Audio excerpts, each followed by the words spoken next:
Canal Congo TV, il faut s'accélérer. On a Canal Congo TV,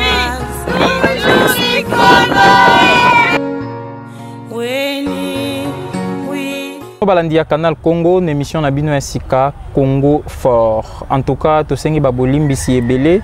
Pambate to la kibino to la émission spéciale indépendance na papa César Nginama ou kasi zala ki na moi problème moko ya mokie vraiment to ko s'excuser liboso Nabino. To ebi ke bozali fidèle na chaîne Nabino Canal Congo, botikala toujours fidèle, bo s'abonner, bo commenter, bo liker l'émission Nabiso et ça là vraiment bien.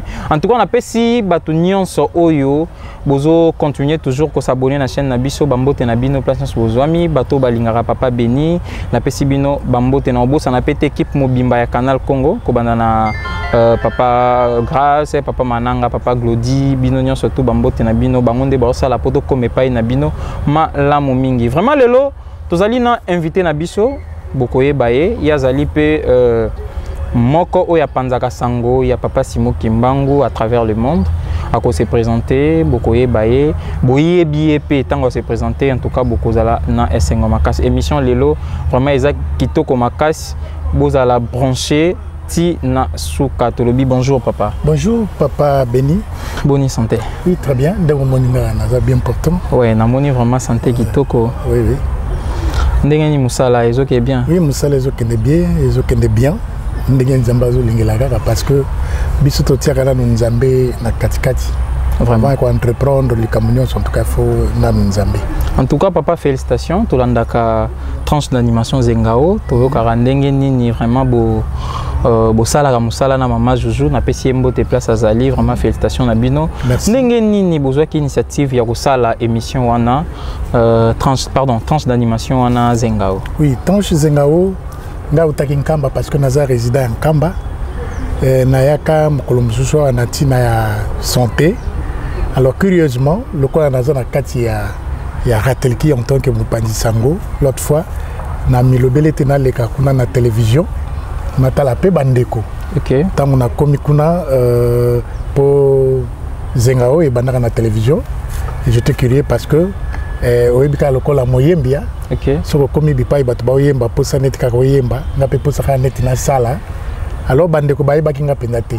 Baeba ki sango nanga lokwa ba mama Joujou ba papa Jack bayoka ki sango nanga. Cette fois-là, maintenant il fallait na leka na plateau lokola invité intervenant.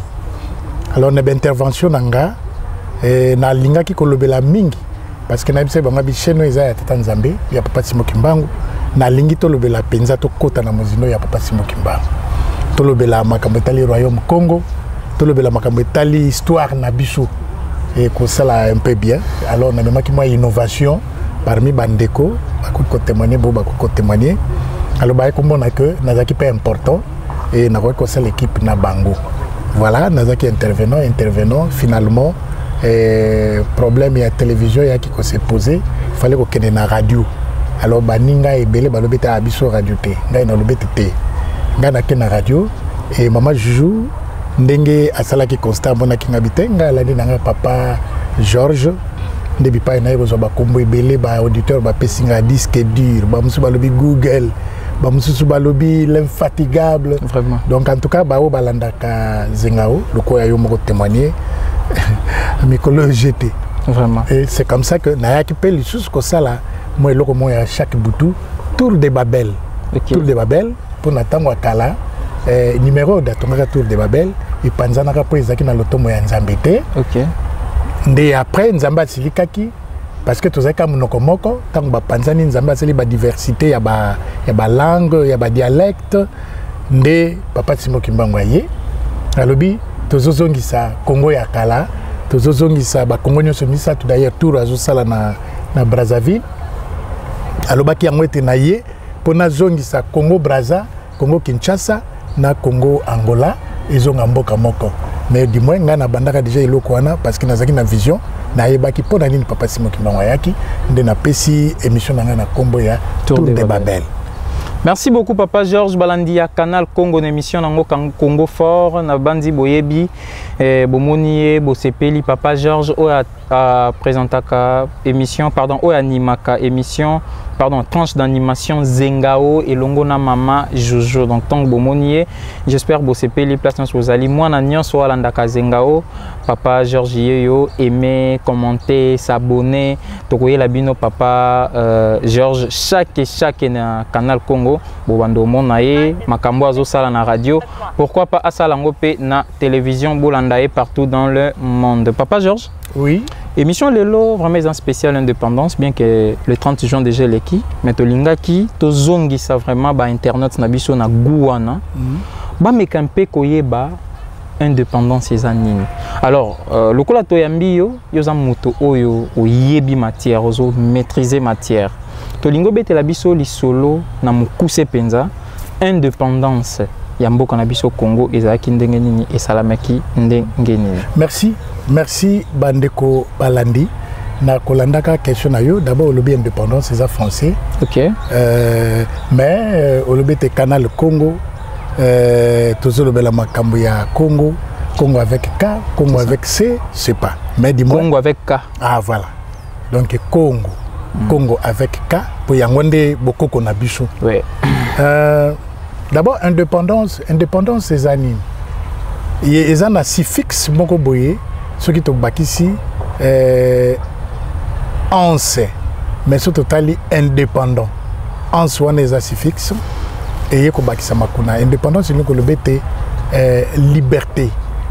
Peuple où ils en a liberté, peuple où ils en a na liberté, il y a quoi agir selon na lingala bonsomi oui. Indépendance bonsomi bato bazaki ya kokangwama singela ki siko bakangola. OK. Donc surtout lobby indépendance étymologie nango eza dépendance. OK. C'est-à-dire boza tozui indépendance mais eza suna kombo moko bato bazo bosana. Eza dépendance. Oui. Dépendance c'est-à-dire eza ya bato bazali ko dépendre na bato moko boyo. Bato bazali ko kangama. Bazali ko kangama na minyololo bato bazali ko kangama na singa bako sala volonté na bangote bako lakisa bokoko na bangote bako lakisa bomoto na bangote. C'est-à-dire ba justement na bango ko sala selon bato yo ba yebi bongo na ko kanga bango. OK. Alors il faut toyeba papa Beni na bande ko bazali ko landa biso. Pourquoi indépendance? Indépendance eza eye parce que dépendance n'est bandaki. OK. Or na cas actuel parce que au Tozanango batubalobi le 30 juin 1960 le 30 juin 1960 papa Lumumba zui yende mutasala ki tozui indépendance et kobo c'est la même papa Simon Kimba. OK. Mais tozonga ne bandeli parce que histoire nyon c'est na genèse, histoire nyon c'est na source. Pourquoi indépendance? Indépendance, ce n'est qu'une conséquence. Okay. Et la conséquence, il y a pas sur bako qu'on a biso bamona. Okay.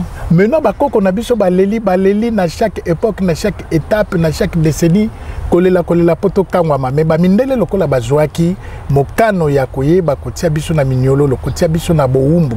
Lokwa ezaki bana Israël, okay. Un peu différent entre bana Israël na biso na Congo, to na Congo royaume Congo to Congo, okay. Dans totila lokola bongo. Mais ce qui toke ne bandeli. Okay. Papa Beni yebete tozalaki dépendant. Tozalaki dépendant, ya ba mindele bayaki tozalaki dépendre na bango. Mais avant dépendance on est ya tozalaki indépendant. Donc banda bakoko na biso tozalaki indépendant. Mais il y a eu un moment tango moko boyaki to komi dépendant. Tozalaki indépendant parce que ba mindele bayaki nanu. Yangwana tozalaki indépendant. OK. OK.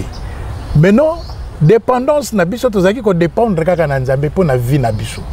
Tout ce que oyo ezalaki ya bokoko na biso soki même totanga ki kela cité même soki parce que Mundele aye na 1482 découverte ya embouchure ya fleuve Congo et pas ya Degokao. Mais avant 1482 1481 zalaki ce qui ba mindele bazalaki 1480 pe zalaki ba mindele bazalaki. OK. Donc il faut maintenant tomituna bakoko na biso bazaki ko vivre comment avant ba mindele baya c'est que bazalaki indépendant mutu moko te ayaki kotia bango na minyololo c'est vrai que pona ko vandisa mibeko na tango bakoko na biso na royaume Congo avant to lobela Congo c'est-à-dire to lobela Congo mais indépendance e uti musika po eza pasi ya bakoko na biso bayokaki oyo ba ko vandela bango pa ba mindele c'est ça l'histoire maintenant na dépendance wana et pas ya Nzambe kaka oh Nzambe azaka na projet à bonheur azaka na projet à malheur te pona moto ye moko sala très bien boko batu bele balobaka ah tango Lucifer asala ki mabe Nzambe ya azala ki seke ye moko mutatinda ki ete Nzambe atika ki moto azala libre arbitre na vie na ye mais il que atinda ka batu bateya batu bandeko na bino batu bakoteya bino selon ndenge Nzambe atindi bango et kotinda kaka yo oyo kapé osalela otika ozai ko sa mabe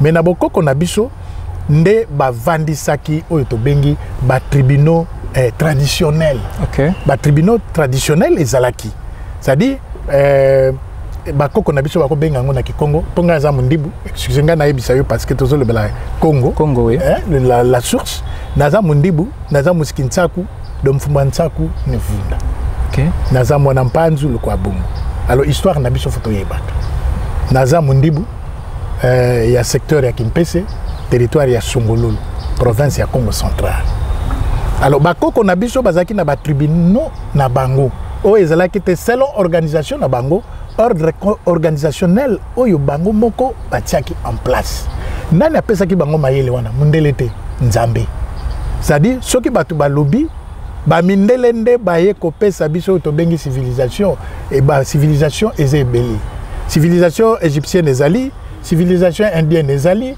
civilisation chinoise ezali mais biso pe na royaume Congo tozaki na civilisation na biso Congo par rapport ya bokoko na biso ndenge Nzambe apesa biso maye OK on dépendait pas de blanc parce que ba blanc bazala kité soto ke na source tangu tata Nzambe asali Adam na Ève ne bandeli il faut to mituna bazaki na loposonime bazaki ba noir tangu nini mundele ayeko banda yango nga na lobaka même na bémission na salaka na sengao na lobete mundele azane bandeli ya mokolo ya bandaki mais mutu mwindo azane bandeli te po mutu mwindo aza ekelamu aza image per ressemblance ya Nzambe donc azuna couleur ya Nzambe oh soki mutu mwindo azu couleur ya Nzambe c'est que Nzambe lokola aza ebandeli te aza pe na suka te c'est que le poso mwindo déjà eza ne bandeli te eza pe na suka te très bien nzokande mundele nde aye ko banda parce que mutu mwindu nde aboti mundele Nzambe asali batu deux fois te asala mabele azu mabele asali mutu mwindu azu su mabele asali mundele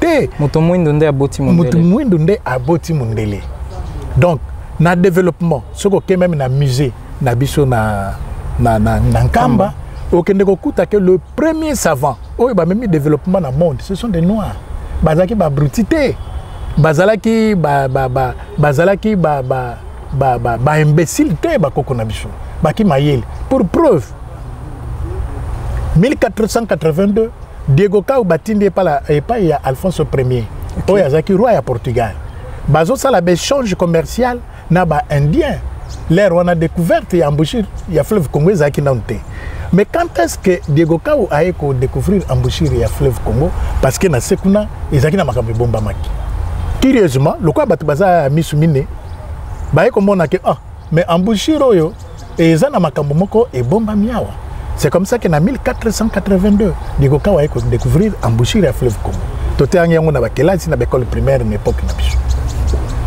aye ko découvrir embouchure ya fleuve Congo mais alors aye ko kutana pe na batu les autochtones ba kolomboka ba imboka tango akuti bango souci na yezalaki takutana na roi ya royaume parce que tango bandi ko interviewer ko tuna moi batuana balobi non nous sommes un royaume bien organisé abi ah bon tikana tinda ba émissaire na ngatinda ki batu po ba kende ko kutana na roi bato ye ayuta ki na bango na Portugal tellement ba umela ki na kozonga nde azwaki en otage les autochtones ba imboka ba kolomboka zu bango ke na bango na Portugal ake kopesa rapport epa ya Alfonso Ier oyo azaki roi ya Portugal pour dire que ah nakei lisusu me nake ko découvrir mboka moko royaume moko mais au moins natiki bato nakendeki na bango nazwi bato na bango mpona ya mais nakozonga et roi alobaki to sali likambo kitoko nde apesaki ye mwa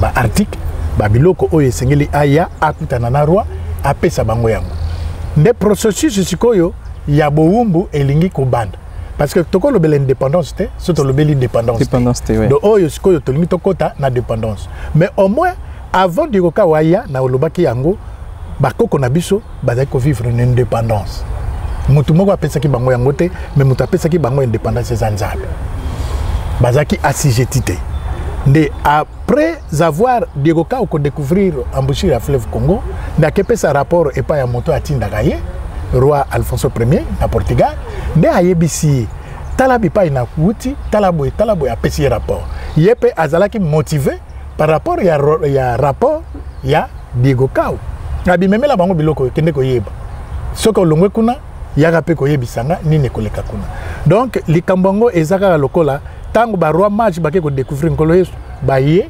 bakutani na roi Hérode alobi bosali balamu lokola bozo kende kuna bo kende bokutana na ye so bokutani na ye bozongela pe do ye pe akomaki motivé ya kokota na lisolo ya bato e ba roi mage bazaki ko kende koluka bipa nkolo Yesu azalaki donc bazalaki au travail en symbiose ezala Diogokau ezala roi ya Portugal nde atindi lisusu cette fois là azongi na bato oyo ya memaki ozolanda nga papa Beni azolanda très bien voilà azongi na bato oyo ye amemaki tango azongi na bango maintenant il faut se poser la question bipai bakendeki parce que Diogokau akomaki déjà motivé na likambo moko boy est-ce que bato na bakenda ko subir lavage de cerveau te nde kozonga bazongi roi Zingankufu bakumu nyonso bazaki na royaume Congo donc indépendance ya 30 juin tala bipa utilise solo nde yango tozobeta parce qu'il faut commencer par le commencement le début du commencement eza histoire tozobeta tukobosa na histoire na biso te tango azongi abifona kutana na roi aya kutani na roi d'ailleurs roi tala makambo na tindami epa ya roi ya Portugal de basololi yepe akoti na danse parce que amonaki ete nyonso ezaki ko briller na miso na ezaki tango bapesi ye mwa bakesi ya mpiodi bapesi ye mungwa ye moko aza na bampiodi aza na bokulaka ya mingi koleka babiloko oyo bayaki kolakisa ye nde akoti na danse ya Diogokau. Vraiment, papa, ça là, moi, rapide, pour tous en la question, je sors tout. Voilà, donc, Tala et Bandeli, il y a Kokota Nabowumbu, pour être indépendance. Voilà la genèse, parce que tout le bel indépendance, c'est le bel indépendance. Bamindele nde batubayaki, catholique baye, pour le lobina le bamba mbang, catholique baye, bazaki na catholique portugais, et puis il y a qui catholique belge. Parce que tant que portugais baye, le premier occupant au bayaki ko découvrir ezaki ba portugais. Nde ba portugais tant bazui mabele et pesaki makelele na ba nation mosusu de tina ya convocation ya conférence de Berlin pour baye ba kokata l'intangibilité, c'est-à-dire ba morceler Afrique nation na nation et colonie kolo bazoto ya bango eteni. Talande bi pai wapi Congo Kabwani ba Congo Misato, Congo Angola, Congo Brazza, Congo Kinshasa, de batu na batu bazui colonie na bango. Biso tokotaki na colonie belge. Brazza ekoti na colonie française et puis Angola ekoti na colonie portugaise. Ndenge bakabola ki Afrique na bamboka mususu na lobatabo. Merci beaucoup papa Georges Balandi ya émission Congo Fort bolimbisa biso toyebi malamu na télévision ngonga ezala mokie yango toyebi si papa kende moi na lombango.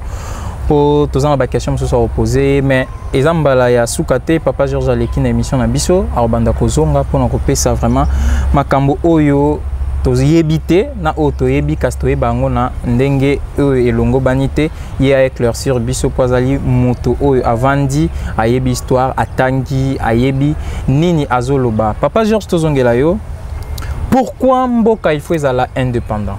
Oui, mboka faut ezala indépendant. Nzamba lingaka te bato baza na boumbu. D'abord on a repéré cet exemple. Bana Israël. C'est vrai que ezalaki ba faute ya Abraham. Nzamba lakeli bango te bokende boumbu. Mais après tant Nzamba amonete peuple nanga bana nanga bazo souffrir parce que asalaki alliance na Abraham. alliance Abraham a payé ses instructions, Abraham a toutes ses instructions, Nzamba laquelle était le colossité au Libotanayo qui n'est pas boumbo. Baké boumbo, mais quelques temps après, Nzamba mona qui était non et arrangé qui Nzambete que Moutoua banako vivre dans servitude, pas bien en servitude, c'est-à-dire vous dépendez de quelqu'un. Au lieu de vivre dans la liberté na yo. Nzamba c'est là qui était, yangwana ponaki Moïse a kende ko longola ba na Israël, na Égypte. Nzamba côté si bango na boumbu nzamba pas atindi susu mutu yemoko pas longola bango na boumbu parce que ba vivaki na servitude bien que bazai ko lia bien ya mwana na nzela batu musu balobite mose o memi biso biso tozana disette tozana nzala bi pas tozaki na biso bien mais nzambe alingaka te même sozolia mais okolia te ozana singa na kingolo kwa ntaba ya mwana balobake te perroquet aliaka na abotaka na boumbu te perroquet abota na boumbu te yangwana boumbu eza mabe mutu aliboso oyo ayebete boumbu eza mabe eza nzambe donc soki biso lelo tozo sepela na 30 juin nzambe nde mutu alingi bongo donc justement kokangola na biso indépendance na biso ezala à la fois spirituel matériel mais le spirituel nde ezo prôner liboso sans le spirituel mais obtenaki indépendance. Vraiment merci beaucoup Papa Georges Balandia Canal Congo Bazolandayo bilembo nini oyo ekoki kolakisa ke pays wana eza indépendant. Bilembo oyo ekoki kolakisa pays oyo eza indépendant. D'abord ngana kolobete est-ce que toza indépendant oui ou non? Oui et non à la fois. Toza indépendant oui. Toza indépendant. Mais toza pas dépendant non. Toza dépendant pourquoi? Toza dépendant parce que ba mindele batiki bisote. Et bonzambe na bango bayela kibiso parce que tango ba mindele na baye ce sont des prêtres catholiques bayaki wana. Koya ko asijetir ba koko na biso. Avec comme apa je veux dire apa bâtir le christianisme mais biso toyebaki bokoko na biso toyebaki pe bonzambe. Po bonzambe na biso eza à la fois bokoko na biso et bokoko na biso eza à la fois bonzambe na biso. Mais curieusement tango to kabwani de roi Léopold II kobanda 1885 ayeskoyo aya ko asijetir biso roi Léopold II muto ayebisi ba missionnaire bozo ya kotia bato na boumbu na servitude mais boyebete bayebi nzambe na bango et loko nini etindaki roi Léopold II mais à côté qui église mon côté pour bala qui c'était biso toyebi nzambe.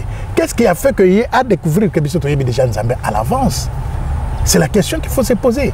Donc na misumine ayebaki déjà biso toyebi nzambe. Donc ba étudier ki biso ba moni lolenge na biso parce que bangonde batu ba memaki sango pe koyeba ko propager partout to kuti royaume Congo za bien organisé.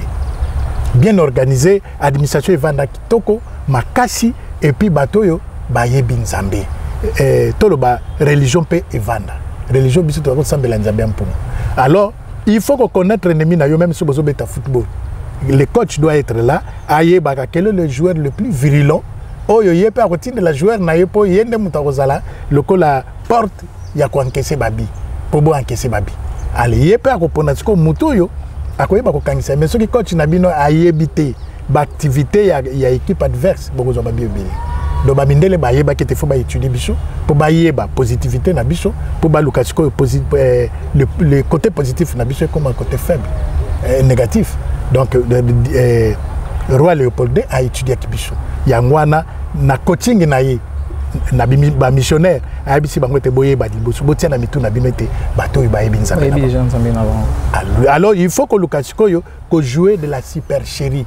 Hein, c'est-à-dire le mensonge intense.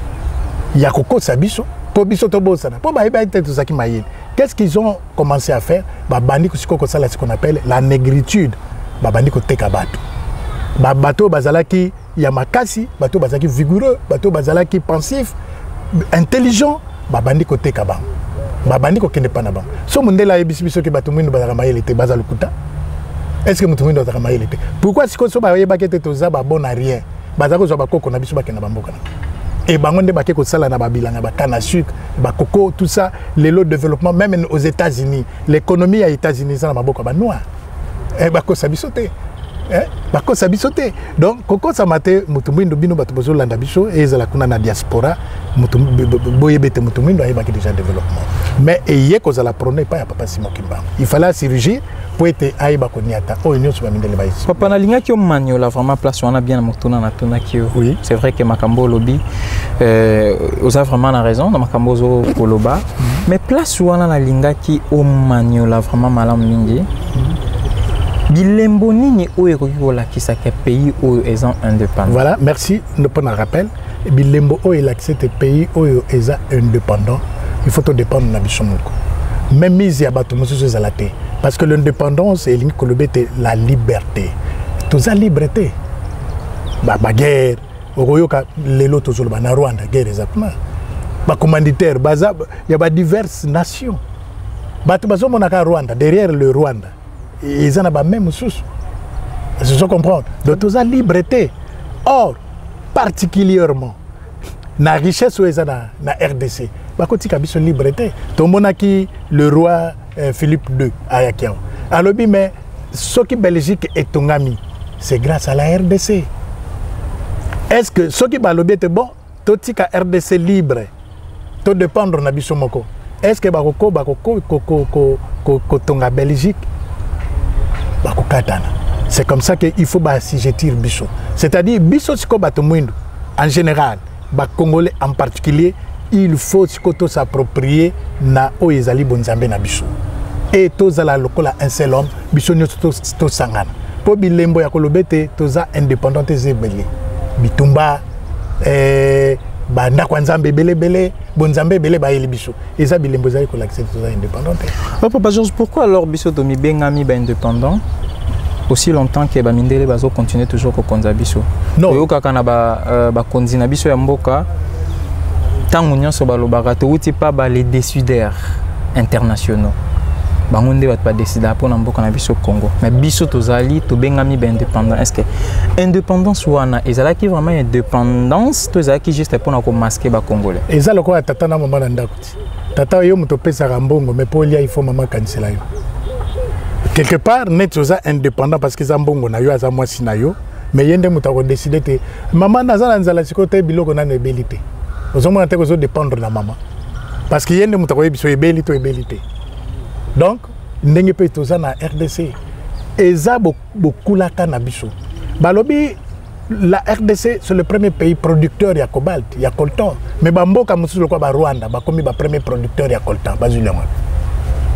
Mutazo sala bakwanga me ozana bilanga manio côté na bokoko na biso somo anteke ou bien oyiba ozo sa bakwanga me ozana bilanga manio côté yango na foza la matière première ya ba téléphone yo eza coltan ba téléphone nyonso ba pareil yo eza électronique eza coltan okuta ngaka we pa na biso Rwanda eza pays limitrophe o eza na frontière na biso mais baza ba premier producteur lelo soda ou bakoti na mboka na biso balubi to kokende te et na robetolo histoire moko ya journaliste mo na otange kombote parce que apesinga permission te akena kokutana na belge moko bona est akataka banzete ba grim alobi mais bino bosi bozonga na mboka na bina binga na kozonga te mais ozonga te pona nino na zo la deuxième colonisation et to yebi nyonso wana il faut to bimisaka yango na c'est la deuxième colonisation yango papa denge na lobakete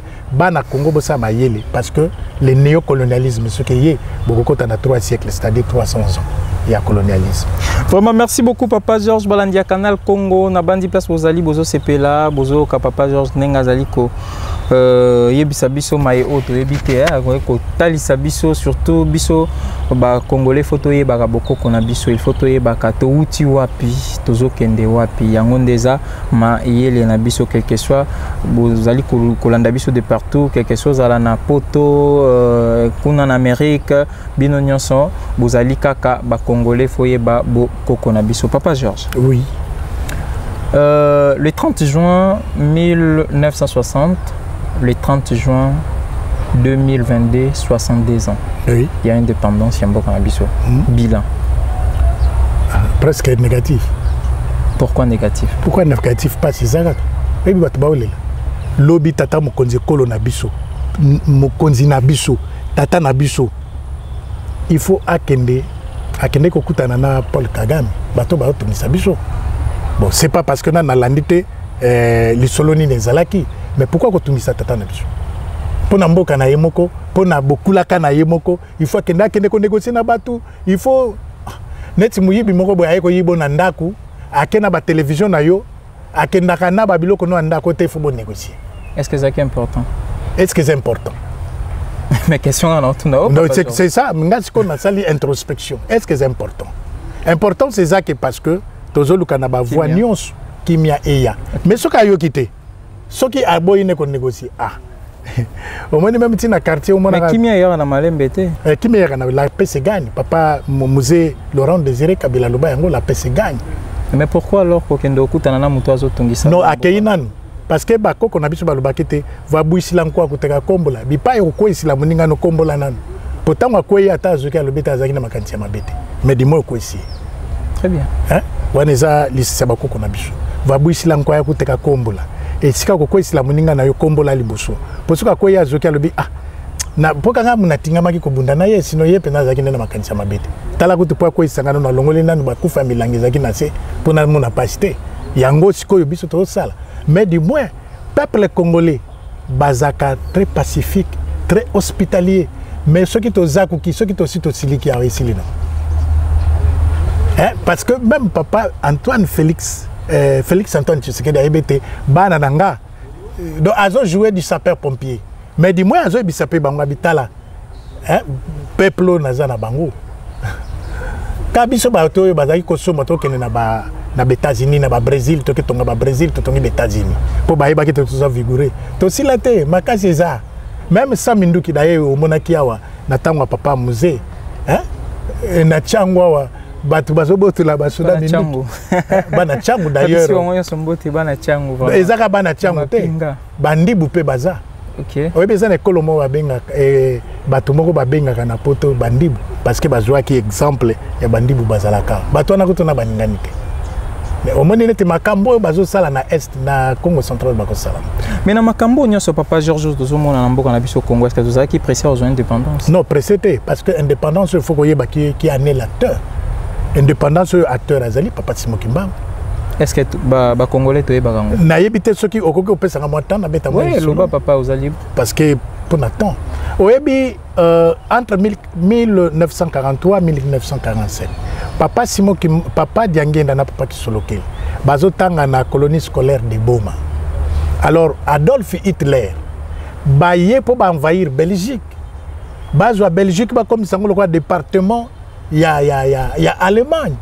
Bazui le roi ya Belge, bazui en otage. Ba kene na nazi na boloko ya samabele. Maintenant il fallait chercher quelqu'un oya kene kangola bango. Lokola baye ba ki lisolo pe solo ya papa Simon Kimba.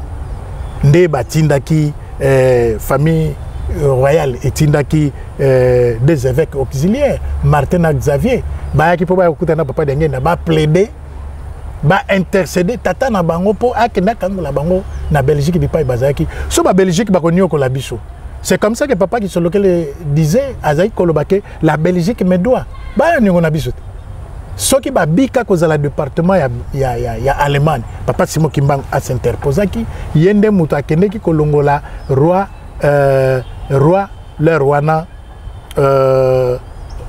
Léo parce que yende muto azaki bokonzi de 1934 à 1951 mais à partir de 51 roi Baudouin est kozwati na 60 do yende muto azaki makamunyo sur zaki Salem la deuxième guerre mondiale yende muto azaki lokwa coach. Voilà un peu. Donc, date, il y a le 30 juin, et ils allaient qui convention. Papa Simon Kimbangu, il y a un solo là-bas, mais quand ils allaient, il y a un papa qui solo le temps où il y a une table ronde. Papa maman mouille yebisa roi Baudouin. Makamuni ni bayo kanaki koko na yena tata na bino. Yebisa ye. C'est comme ça que maman mouille ko bomba mikanda ke bomba ngona ndibankenge bake ko luke na tadi bomba mi na tadi nyonso na zako bomba mikanda. Oh eza non pas seulement vie à Bakimbangis mais vie à Congolais mobimba parce que l'église Kimbangis c'est la vie de tout un peuple.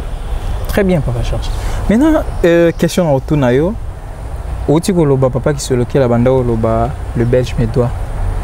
Alors tomoni roi belge aye ayeli biso elembo ya bakoko na biso est-ce que zaki pona oloba ke voilà tobandi kozongisa to toye kozongisa pouvoir na bino ba congolais bozala indépendant bosala makambo na bino nyonso nde bolingi to ezalaki juste pona koya ko masquer mboka na biso. D'abord eza pouvoir te eza bikeko na biso pouvoir ya ba congolais za nzambe za papa Simon Kimbangu soto yoka ke bakangi papa Simon Kimbangu bakena ye kufeli kuna babomi ndenge musu.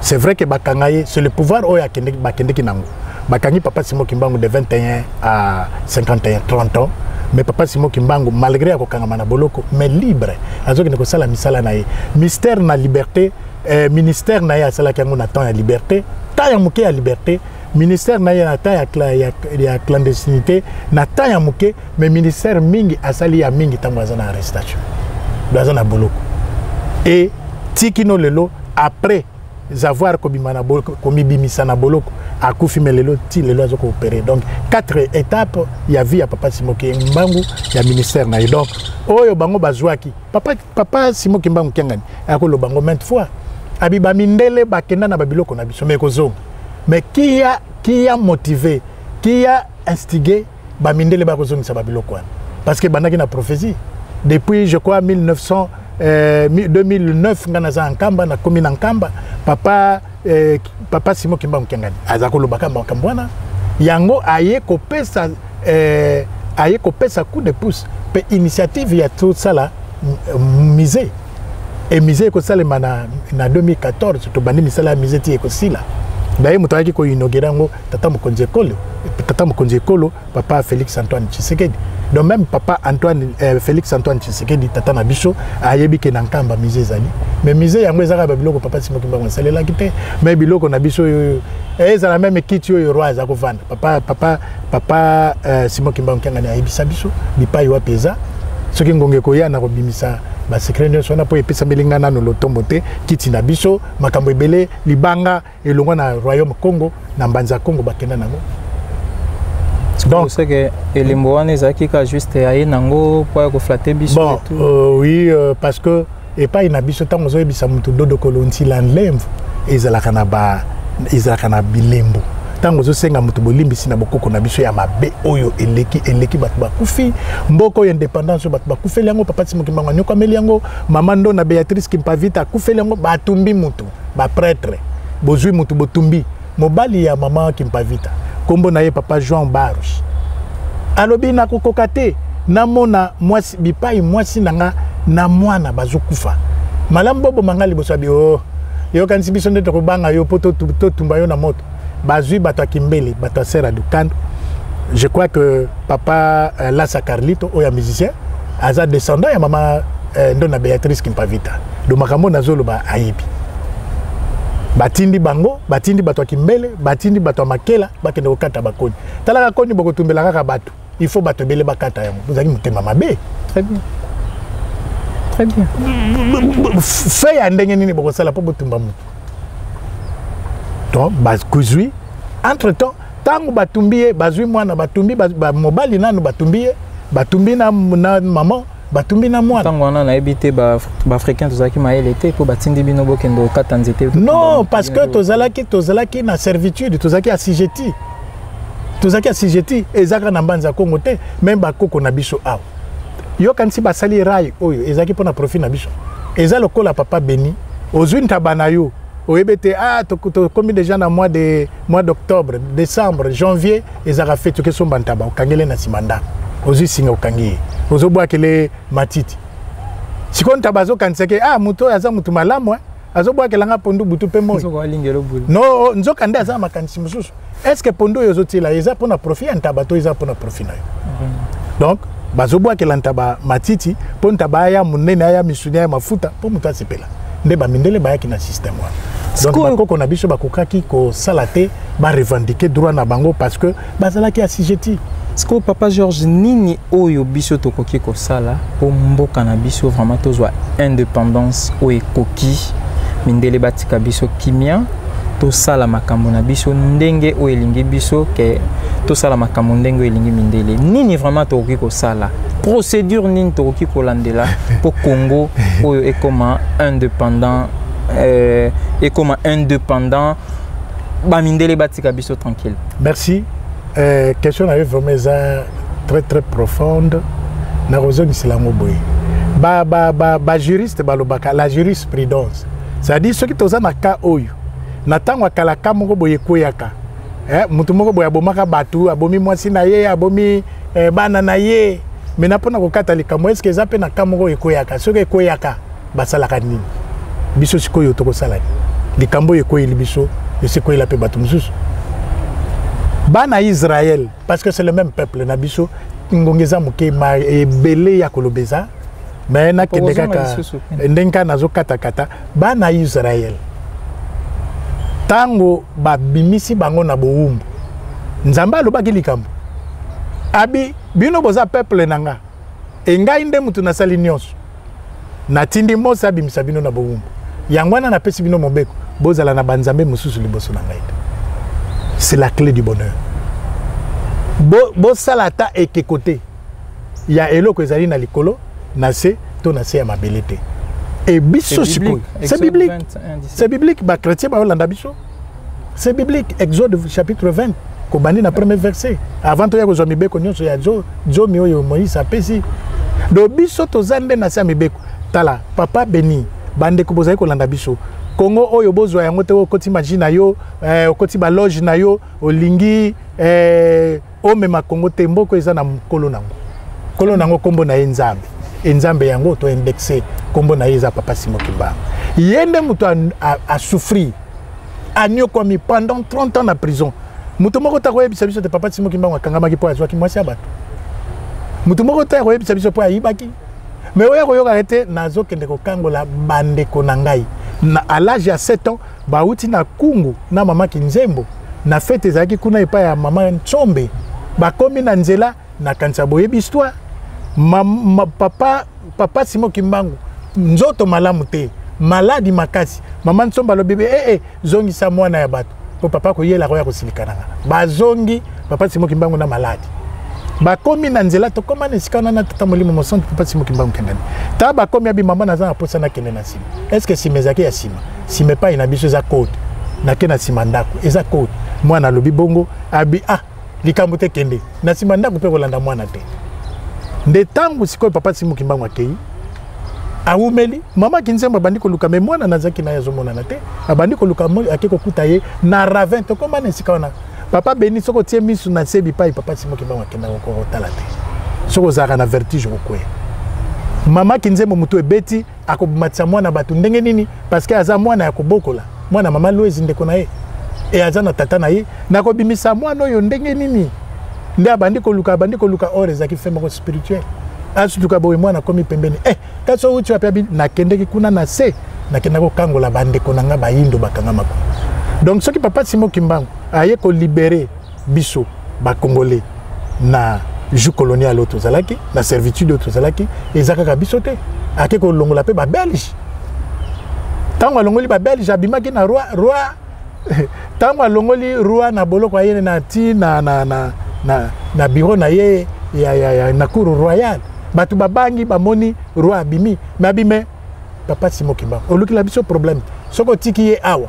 Mais Hitler soka yoki makambo metoko zala foudroyer malamo memai na mboka na yo. C'est comme ça que papa Simon Kimbangu a mema roi akena iti na yangambi abime ezaka netotie na ndako ezaka kiyungulu batunyo so bazomona malamo longola awa alongole lisusu ake bombe na belingo bandeko ya belingo bayebi lisolo bombe bazalite baza averti akoyeba lisolo.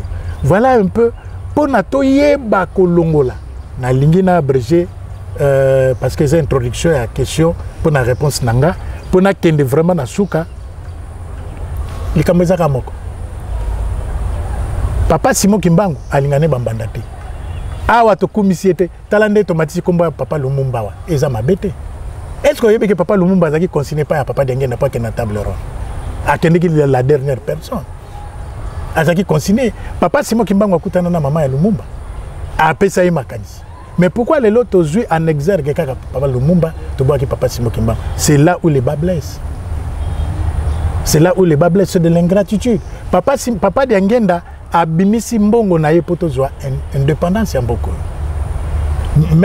Maître Jacques Arnaud de Croquet yende mutaki ko samba makambo abako o to bengite la première association o et telemaki o ezaki commandité o ezaki organisé o ezalaki initiative mama mwilu na papa ki solokele bazaki na nyongo naye pona ko samba ya Kasavubu alobi mais soki bolingi ngana ya ko plaider cause ya accession à indépendance na RDC mais bozana ba honoraire nanga fu bo futanga c'est papa Diangenda qui a sorti son argent de sa propre poche papa ça mettre Arnaud de Croquet nazana émission na sala na Nkamba il y a élément sonore il y a papa chauffeur au papa Diangenda zalaki naye papa Kalamvwila Abito zaki na mettre Croquet na mutuka tozo tambolati njili tokoti babalabala boye ngai moko élément sonore wana ezali ponga na linga koloba matériel didactique c'est-à-dire preuve à l'appui papa Kalamvwila lobito tamboli na maître Arnaud de Croquet pour nakaka makambo indépendance papa Diangenda zo négocier pour andi maka okene ko plaider abiba honoraire nanga c'est papa Diangenda mutafuta kimbongwana tangu papa ki solokela akei na table ronde parce que batubaye bakate que papa ki solokele azalaki pe oyo a participé ki na table ronde justement tous en photo pour illustrer photo na bandeko bazolanda biso ba mona ah oui alors papa Diangenda ebisi papa ki solokele mbuta bipa ibozokeni mbongwe koluka makuna nde ba décompte final ya papa Diangenda parce que azalaki le noir le mieux payé en tant que agent na loba en tant que oui agent ya administration coloniale yende mutazaki ko embaucher yé mutazaki ko embaucher ba mindele niso bazako ya awa parce que en 1925 déjà bitumbo ezalaki ebeleza na zo batena kotola pina banda wapi vraiment papa faut kende tout droit au but ende tolobaki nini tokoki osala conseil nini oko pesa ba conseil na ko sala na pesa ba congolais to se ranger derrière papa Simon Kimbangu Kendani ya lobi bato ebele bazana nyongo église Kimbangisi tala bato bazo église Kimbangisi c'était parce que les églises mo bimini na Congo central payomo uto loba ba mindele ba lebiso be église ebele moto na moto azana na église assemblée balobi Congo RDC za pays moko laïque c'est là où ba mangombe tondi ebele laïcité wana baye laïcité wana wandi makaka papa Simon Kimbangu dans le pambara boyeske c'est là où lutte mususu ya ba mindele et ba memeli biso c'est-à-dire l'indépendance spirituelle. Tout ça est indépendant spirituellement. Oh, c'est les spirituels qui prônent. Ce qui est les spirituels, ils ont qui est bien. Même nous sommes en financement, en fait, tout le bas, na matière financière, na matière na habité, nous sommes paralysés. Donc le Congo, ils n'ont pas de sèche. Ils ont été mutuka, na mutuka, au comme quelque part na katikati ya Zamba et sans Cécile. Tango zomona batu bandeko na yo bazala mituka peut-être nga bisa ngape na okene musika obengi zo mutu ngape na okene musika siko ozale tourdi même mutu kiza mubimbeza sika eza na panne sèche oko déplacer to bando tindi kango ti yo kufeli na kasongolo kene na ngoti bom maintenant il faut tout le capan to se ranger bisonyo so derrière papa Simon Kimbangu kiangani oyo lelo papa en tout cas le kumbo mingi pa ya papa na biso ya ekolo papa Denis Sassou Nguesso ninga yambi tata molimo mosonto papa Simon Kimbangu Kendani parce que il faut comprendre que l'église Kimbangiste c'est un arbre qui cache la forêt na kati église Kimbangiste ça pena makambe belé le développement le tout papa Simon Kimbangu elibiso donc nous sommes pas ba chrétiens oyo to vanda to kanga maboko mais tozaba oyo tokozala goigoite est-ce que Congo lelo pour non silisa na biso bandeko bazolanda biso Congo lelo bako telemisa pe bo église Kimbangiste église d'état na zana ba élément sonore papa Olengankoi oyo na habité président sensa coordinateur c'est pas mais azaki na Nkamba alobi ipso facto église oyo église Kimbangiste oyo eza ya bana ya Congo yango ne feza église d'état plus to bana ko dépendre na ba église mususu to kolongwa na dépendance spirituelle to ko développer tala ba revendication ya ba église ebele yaka so ba konzina biso ba koti neti ote to sepeli tra makambo zo sala oh bino kaka bo sepela rate botika mo konzina biso il faut to vanda kiti moko to vanda ba biso to benga nkwala to vandi nkwala moko nde to yeba bongo na ko bundela yango soki mo konzina biso za bereur o bino bozomona bolobi bo dénoncer vraiment na lingina pesa eloko moko.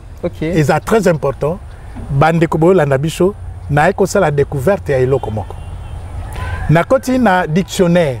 Yo mutoza na dictionnaire na yo kota noka ata na dictionnaire na yo ya téléphone. Lukamo Congo et la sinine. Kende tina se oya komona kuna balobi. Diction ngate muna sali ba pareil wana. Ngate muna sali ba téléphone. Ngapete muna sali dictionnaire wana. Kota na dictionnaire tout kota consulter Congo NGO Congo et la sinine. Kende penati na suka. Na suka kuna ba ekoloba ezana monsieur Louis Michel alobi le Congo est une porcherie. Congo eza lokola porcherie. Bipai wapi batiaka mokonzi ya mboka nyonso oyo alingi aye kosala n'importe quoi. Et bakonzi yango bazalaka Vraiment papa Georges wana papa Georges apesi bino bal apesi bino devoir bapesi kombo abi mboka ya ba ignare ba oyo bazalaka liboso ya mboka ce sont des ignares. Elingi koloba batu oyo bazana bososolité des ignorants. C'est une insulte. Insulte. C'est une insulte. Tu peux pas avoir confiance comme. C'est comme ça naïb que toza indépendante. Alors que na dictionnaire wana eti kali mikolo na mikolo. Loko ape congolais atanga raté. Ngai nzambe papa Simo Kimbangu kianga na tindinga na bandika ko fouiller parce que nazaki na émission mona sala. Pas na kekutana nango. Est-ce qu'on dit mateke ndenge ni na kekutana nango. Na se tanga. Merci beaucoup. Ah, mais ceux qui écoutent les arcs qui temps ils allaient dans un peu ce dictionnaire dans notre. Mais toko l'accent bandeko batala toko illustrango to kanganga ta na photo. Vraiment bandeko balandi canal Congo to komi na suka émission vraiment monsieur Zaki to komakasi na yebi ke so bo sepeli boye ba ke sepeli sipe grand frère propre Charlie Pambu, ingénieur Nangai, ingénieur Oyo, Azo Tonga Bandako, vraiment o tozo sepela nango, papa Charlie, mbote na opas no sozali, vraiment na pesipe mbote na maman Nangai, maman Espembenza na Londres, motema ya papa Charlie, mbote na papa Georges to komi na suka émission, na bi ke matière eze belé a kopé c'est pas bande commun, ou émission ya suka teto sali. To bando sala ke mission pour au fongo la biso vraiment bongo fongo la biso mayele oyo to eba kite to ye bango lisusu vraiment to comme na suka papa Georges nini olobe pa ya bande ko bazolanda et beleza bande ko boko landanga bo excusez-nga en fait na olobe la bongo parce que mboka na biso photo défendre kimfwa kimpinga bakulutu bakei biso toko tikala il faut te défendre mboka na biso na bakonzi na biso soki bakonzi na biso bazana mbeba biso mokonde. Il faut toyer baké mo konzo za biso pour les dirigeants de biso bato muso ba kopesa biso leçon te bo bando fingi la biso ba konzi mboka bo fingi la biso mboka mais entre temps ba mboka na bango etongami na makila ba koko na biso peinture ya ba mboka na bango makila ba koko na biso mbongo na biso bo kende wapi ba koko na biso bazolela boko zo makaka et biso pe toza reconnaissant na ba koko na biso ba mémoire na bango to vendre yango te to nyata yango te il faut toujours l'histoire yango to réitérer yango to beta yango po ba koko na biso ba sepela pour so to boaki bango na fulu bango pe ba boaka biso. Merci beaucoup papa bambote na ona ba bazolanda ngai nde na ko remercier yo mbote mingi na bino nyonso bazolanda nga eza kuna na Londres maman Timba Sanda moi c'est papa JP elongo na bana mbote na bino nyonso kuna na France bande ko boze belé so na bande ko tanga ba kombo et pesa mbulu na bino nyonso boyebinga ata boyebinga te bo découvrir nga bo continuer ko landa toujours biso et belé ezali poto kangola mboka na biso Afrique pe mutu mwindo elongo Mutomunda sepela merci beaucoup papa Georges to comme na souk émission na biso ba e bo sepel une émission yo merci bozanga te ko commenter bo s'abonner massivement et puis bo partager l'émission na biso vraiment za pona bolamo ya mboka na biso Congo to yisa ki bino Congo fort les émissions oyo ko changer mentalité ya ba congolais vraiment to ko yamba mutu nyonso o na besoin ko la les kan émission na biso Congo fort to za na biso na exigence mon côté to ko yamba to ko kinde même na ba source to kende place nyonso ko découvrir information pour na kolakisa na bino na souci otoza nango ya mboka na biso Congo ndenge balobaka mboka po ezala makasi mboka po ezala fort isengeli biso bato za la makasi nde to tombola mboka yango déjà za bien nzamba pesa biso richesse nzamba pesa biso nyonso ko pesa esengeli biso nde to za la mayele po na kosalela yango vraiment to comme na suka émission na biso papa Georges merci beaucoup to côté ma biso na bino to kutani mbala esima ciao ciao. Merci beaucoup. Merci papa Béni.